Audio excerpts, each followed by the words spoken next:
शीतला माता के व्रत पूजा से चेचक, फोड़े फुंसी, बुखार, चोट रोगों से बचाव किया जाता है। माता की आराधना से घर परिवार में सब सुख शांति सुहास बनी रहती है। बच्चे की लंबी उम्र बीमारी से कामना करती है। माता शीतला की कृपा प्राप्त करने के लिए कमेंट में जय माता शीतला अवश्य लिखिए। तो देखिए साथियों, कथा के अंत तक ले जरूर सुनिए। कथा के सुनने एक बार की बात है। भारतवर्ष के हृदय में एक छोटा सा गांव था, माधवपुर। नाम था माधवपुर, लेकिन वहाँ माधुरी की जगह भय तांडव मच रहा था। चारों ओर अंधकार छा गया था। ये कथा है उस समय की जहाँ माधवपुर की गलियाँ एक अदृश्य क्रोधी के चपेट में आ गए थे। हंसते तरफ बुखार से तड़पते से देखते देखते मौत की गहरी नींद सो जाती है। घर घर माता पर सस गया, हर आंगन से चित्कारी उठती थी। हर घर में एक भयावह सा संकट था जो रूह कांप देता था। ये कोई सामान्य रोग नहीं था, एक भयंकर बीमारी था जो देखते देखते पूरे गांव के निगलते चली गई। गांव के लोग अपने हर आशा छोड़ के गांव के प्रसिद्ध शीतला माता के मंदिर की ओर दौड़ा। भीड़ उमड़ पड़ी थी। हर कोई माता से अपने बच्चा के अपने परिवार के जीवन की भीख मांगती थी। घटिया पड़ती थी, आरती हमन खून से धुआं उठता। अब भय के साया दस्त मस्त नहीं होता था। लोगों को लगता था कि माता क्रोधी है, उनके प्रसन्न करना एकमात्र उपाय है। महंगे फल मिठाइयाँ वस्त्र चढ़ाते, अपने श्रद्धा दिखाते, परंतु उसके मन में एक अजीब सा स्वार्थ क्रूरता पल रही थी। वो अपनी जान बचाने के लिए माता के शरण में तो थे, लेकिन दूसरों के प्रति उनके दया भावना सूख चुकी थी। इसी गांव में एक नन्ही सी बालिका थी, गुड़िया, अनाथ बेसारा। उसका ना कोई आगे धन न पीछे था। उनका माता पिता भी इसी गांव में कुछ वर्षों पहले एक बीमारी के भेंट चढ़ गई थी। तब से गुड़िया ने स्वयं के संभाला था। भीख नहीं मांगती थी, उसका स्वभाव था, उसका अनुमति नहीं देता था। गांव के छोटा सा भाग से ताजे सुगंधे फूल चुनती, उकरीने से माला में गुथती, फिर गांव के गलियों में घूम के उसके बेचने लगता था। फूल ले लो, ताजे फूल ले लो, माता रानी के चढ़ाओ। उसकी पतली मीठी आवाज़ गलियों में गूंजता था।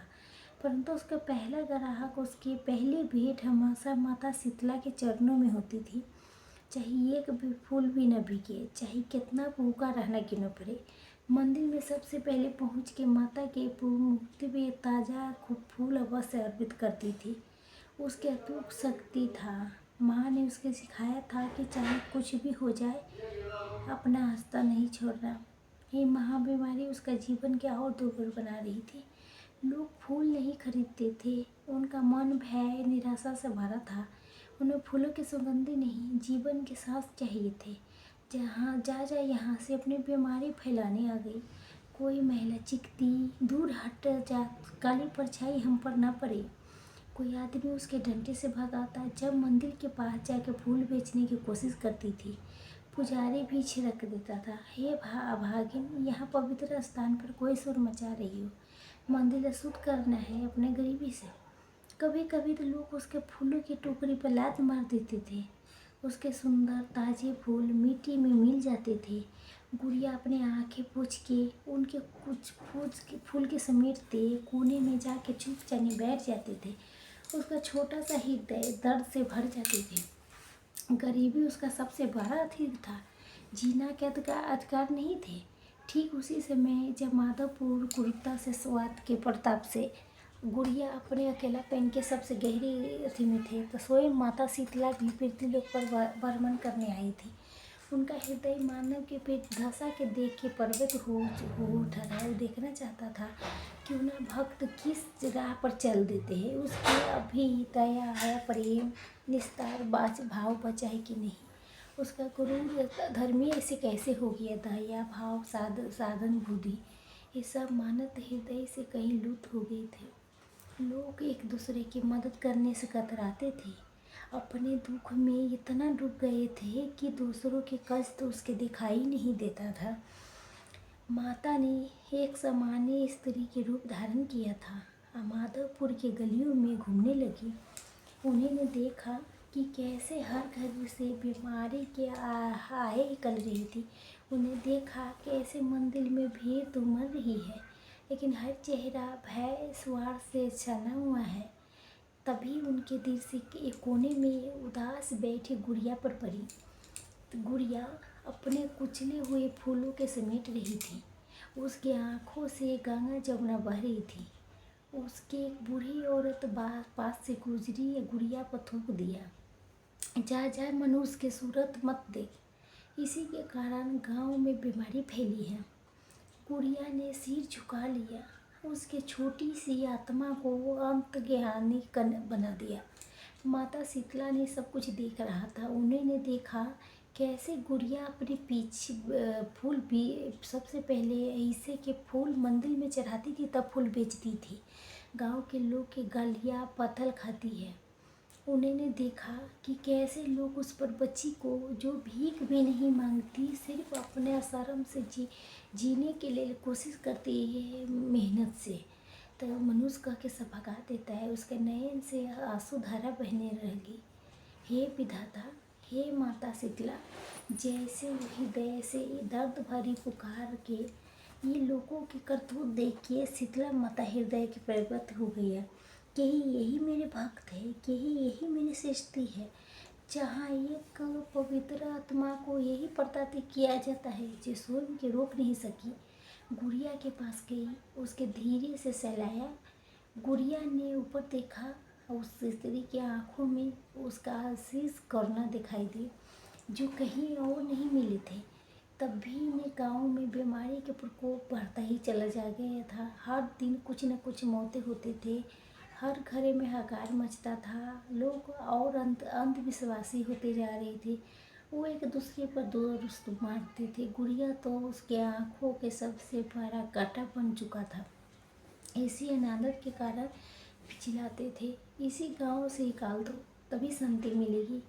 एक शाम जब बीमारी अपने चरम पर थी, गांव के लगभग सभी घर में किसी न किसी के तेज बुखार, दर्द, तभी गुड़िया ने जिस हर जगह से धुतकार मिली थी, मंदिर के सबसे सुने कोने में जाके बैठ गई। उसके पास बेचने के लिए एक भी फूल नहीं बचा था।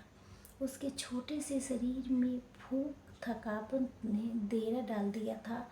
उसके मन में न कोई क्रोध था, न कोई शिकायत था, बस एक गहरी निस्ता प्रार्थना था।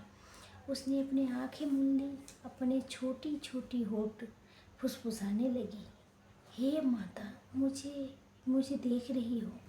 मेरे पास कुछ भी नहीं है जलाने के लिए, न कोई मिठाई, न कोई महंगा फल, बस यही टूटी हुई आत्मा है मेरी, जो आपके चरणों में झुकना चाहता है।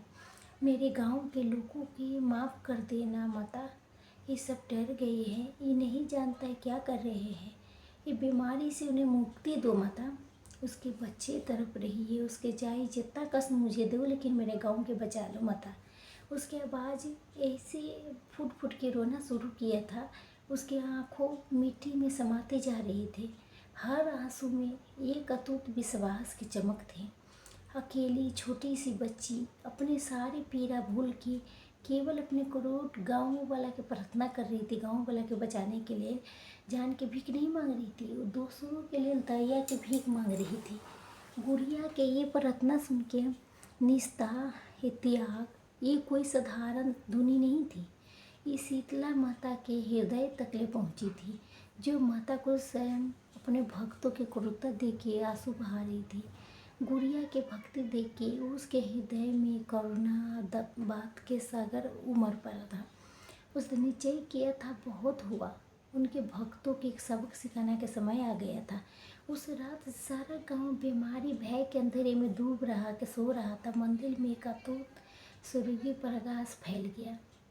गुड़िया ने अपनी आंखों से देखा वो, लेकिन इतना थकी भयभीत थी कि उसके लगा शायद कोई सपना था। वो कुछ दिन बाद एक चमत्कार हुआ। गांव में जहाँ हर तरफ मौत के सहम रहा था, धीरे धीरे बीमारी के प्रकोप कम होने लगा। पहले ये घर में, फिर दूसरी घर में लोगों के बुखार उतरने लगा। उनकी खांसी कम होने लगी। जो मौत के मुंह में जा रहे थे धीरे धीरे स्वस्थ हो गए थे। गांव में फुसफुसाहट शुरू हो गई। अरे तो ये क्या हुआ, माता प्रसन्न हो गई क्या? लोगों के चेहरे पर फिर से आशा की हल्की सी किरण दिखाई देने लगी। लेकिन कोई भी नहीं जानता था ये चमत्कार कैसे हुआ। सब अपने अपने पूजा अर्चना के फल मान रहे थे।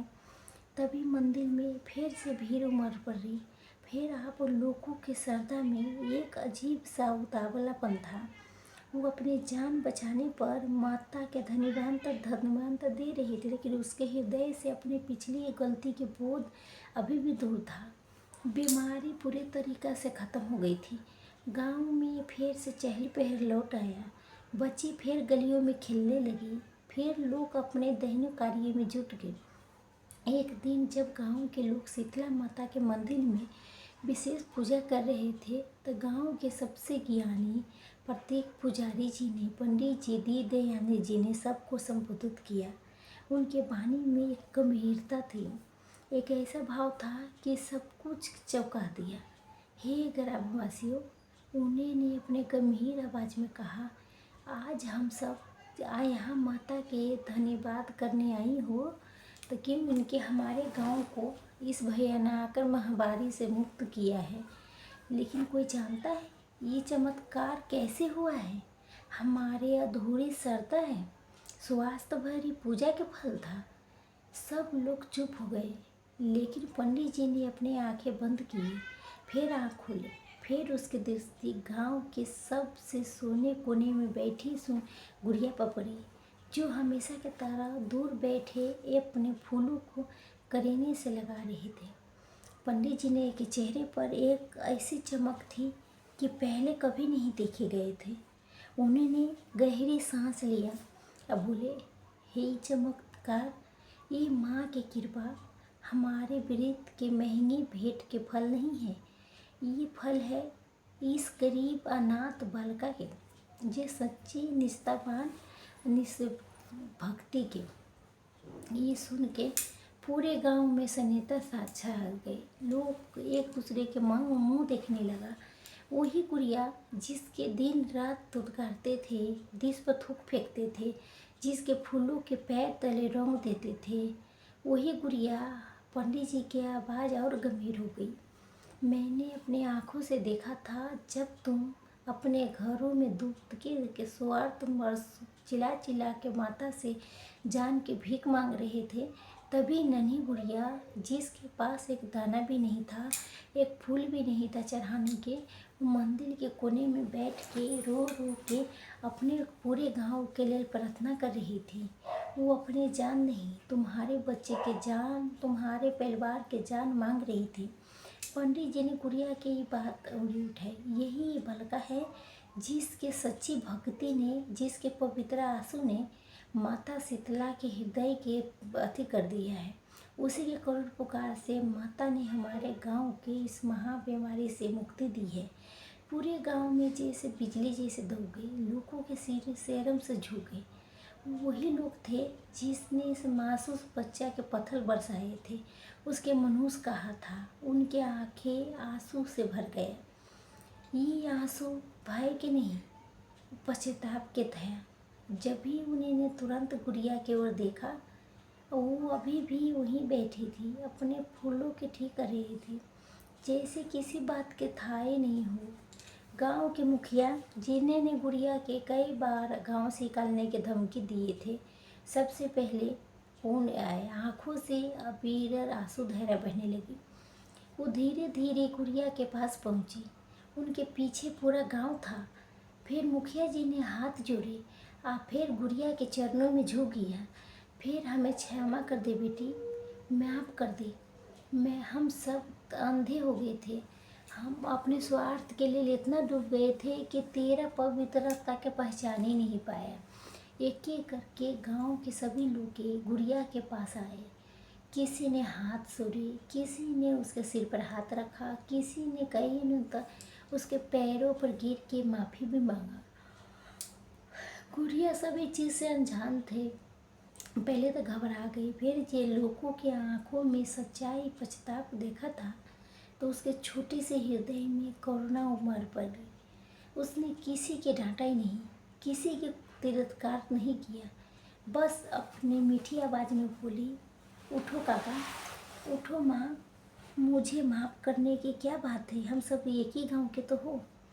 उस दिन माधवपुर में बीमारी तो ख़त्म हुई, लेकिन सबसे बड़ी बीमारी जो ख़त्म हुई थी वो थी लोग के मन की क्रूरता, स्वार्थ, अमानत।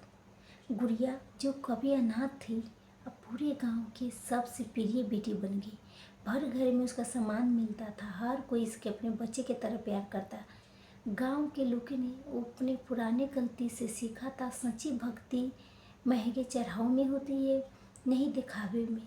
वो तो पवित्र हृदय, स्वार्थ, प्रेम, दूसरे के प्रति करुणा में भी माफ़ करती है। माता शीतला ने अपने भक्तों के ये एक सबक सिखाया था कि इस बार सिर्फ उस लोग के नहीं देखता जिसके पूजते हैं, जो बाकी उस लोग के भी देखता है जो दूसरों से प्रेम करते हैं, जो एक ही सहायता करते हैं, जो सच्ची मन है, संसार के कल्याण की कामना करता है। गुड़िया जैसे अपने पवित्र हृदय से पूरे गांव के बचाया था, वो हमेशा माधवपुर की सबसे उज्जवल किरण बन के रह गई। एक ऐसी किरण कि ये हम सिखाती है, चाहे जीवन में कितना कठिनाई क्यों न आए, लेकिन एक सच्चा दयालु हृदय हमेशा अंधकार को मिटा सकता है, प्रेम की ज्योति जला सकता है। ये कथा हमेशा माधवपुर के लोगों को उस नन्ही अनाथ बालिका के अनूठी भक्ति और शीतला माई की असीम कृपा की याद दिलाती है। जय हो शीतला माता।